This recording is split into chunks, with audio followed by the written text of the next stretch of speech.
কসবার বায়েক এলাকা থেকে ১৯ কেজি গাঁজাসহ মাদক বিরোধী অভিযান, পলাতক আসামি শনাক্ত। সংবাদের শুরুতেই আছেন আকলিমা রশিদ আলী। ফারজানা রশিদ আলী রোববার সহযোগিতায় শুনছিলেন সংবাদ শিরোনাম। কসবা টিভির ডেস্ক রিপোর্ট।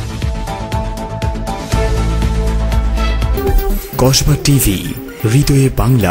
এখন বিস্তারিত জানাচ্ছেন আফরোজা রশিদ আলী। ব্রাহ্মণবাড়িয়ার কসবা উপজেলার বায়েক ইউনিয়নের চাঁদখোলা এলাকায় পুলিশের মাদক বিরোধী অভিযানে উদ্ধার করা হয়েছে ১৯ কেজি গাঁজা। পুলিশ সূত্রে জানা যায়, গত ৬ মে ২০২৫ তারিখ রাত ১০টা ৩০ মিনিটে কসবা থানার এসআই নিরস্ত্র মোহাম্মদ ফারুক হোসেন সঙ্গীয় ফোর্স সহ অভিযান চালিয়ে চাঁদখোলা এলাকার মন মিয়ার বসতঘরের উত্তর পাশে কাঁচা রাস্তার উপর থেকে গাঁজার এই বড় চালানটি উদ্ধার করেন।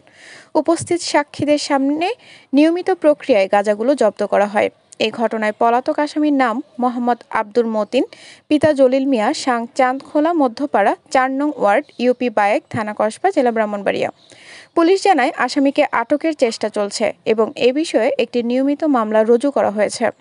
কসবা থানা পুলিশের এই সফল অভিযানে এলাকাবাসীর মাঝে স্বস্তি ফিরে এসেছে এবং কসবা থানা অফিসার ইনচার্জ মোহাম্মদ আব্দুল গাদের বলেন, মাদকের বিরুদ্ধে চলমান সহযোগী পুলিশ অফিসারের প্রতি অভিযান আরও জোরদার করার আহ্বান জানানো হয়েছে।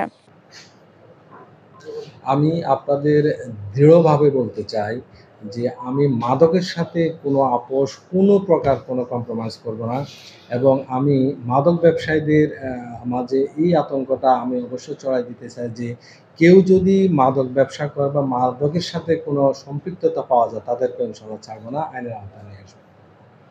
কসবা টিভির সংবাদের সাথে থাকার জন্য ধন্যবাদ জানাচ্ছি। পরবর্তী সংবাদ পেতে আমাদের চ্যানেলটি সাবস্ক্রাইব করে রাখুন।